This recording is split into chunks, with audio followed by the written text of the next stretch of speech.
নিজের দেশকে বড় বিপদ থেকে বাঁচাতে চাইছিলেন তিনি। শুধু বলেছিলেন, আবেগের বশে এমন কোনো সিদ্ধান্ত নিও না যাতে আগামী 10 বছর ভুগতে হয়।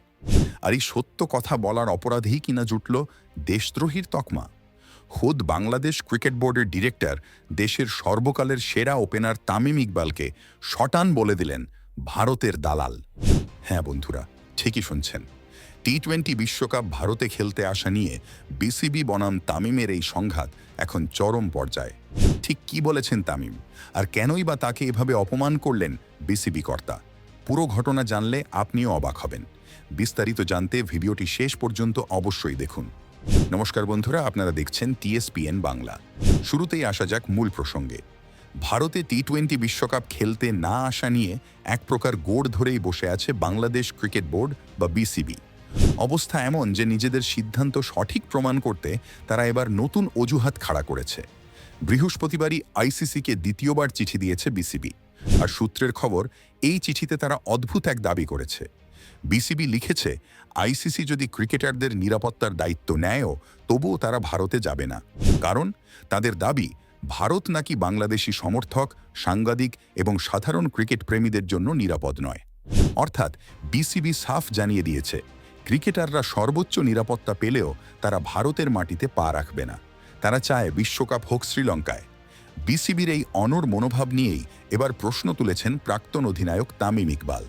বিসিবির এই বিদ্রোহ যে আসলে বাংলাদেশের ক্রিকেটেরই ক্ষতি করছে সেটা খুব ভালোভাবেই বুঝেছেন তামিম। তিনি বোর্ডকে সোজা আয়না দেখিয়ে দিয়েছেন।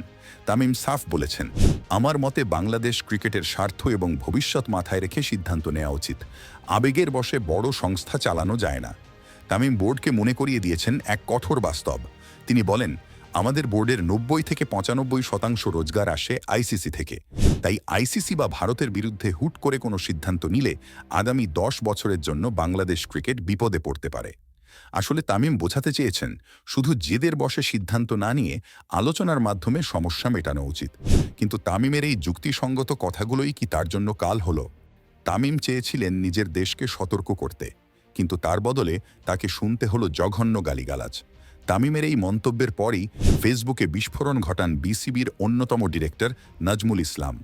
তামিমের মন্তব্যের ভিডিও শেয়ার করে ক্যাপশনে তিনি লেখেন, এইবার আরও একজন পরীক্ষিত ভারতীয় দালালের আত্মপ্রকাশ বাংলার জনগণ দুচোখ ভরে দেখল। ভাবা যায় বন্ধুরা, যে মানুষটা বছরের পর বছর বাংলাদেশের হয়ে ওপেন করেছেন, তাকেই কিনা খোদ বোর্ডের ডিরেক্টর প্রকাশ্যে ভারতের দালাল বলে দাগিয়ে দিলেন। নাজমুল ইসলামের দাবি, তামিম ভারতের হয়ে দালালি করছেন বলেই এখন বোর্ডের বিরুদ্ধে কথা বলছেন। আসলে খবর পাওয়া যাচ্ছে বিসিবির অন্দরেই একাংশ চায় ভারতে এসে খেলতে, কিন্তু ইউনূস সরকারের ভারত বিদ্বেষী মনোভাবের চাপেই নাকি বোর্ড পিছু হটতে বাধ্য হচ্ছে। তামিম সেটাই বলতে চেয়েছিলেন যে সরকার এবং বোর্ড আলাদা সত্তা, বোর্ডের নিজস্ব মতামত থাকা উচিত। কিন্তু সত্য বলার পরিণাম যে এত খারাপ হবে তা হয়তো তামিমও ভাবেননি। বন্ধুরা, আপনাদের কি মনে হয়, তামিম কি সত্যিই ভারতের দালালি করছেন, নাকি তিনি বাংলাদেশের ক্রিকেটের ভালোর জন্যই বাস্তবটা তুলে ধরেছেন? বিসিবি কি রাজনীতির শিকার হয়ে নিজেদের বিপদ ডেকে আনছে? আপনাদের মতামত নিচে কমেন্ট করে অবশ্যই জানান। ভিডিওটি ভালো লাগলে লাইক করুন এবং বন্ধুদের সঙ্গে শেয়ার করুন।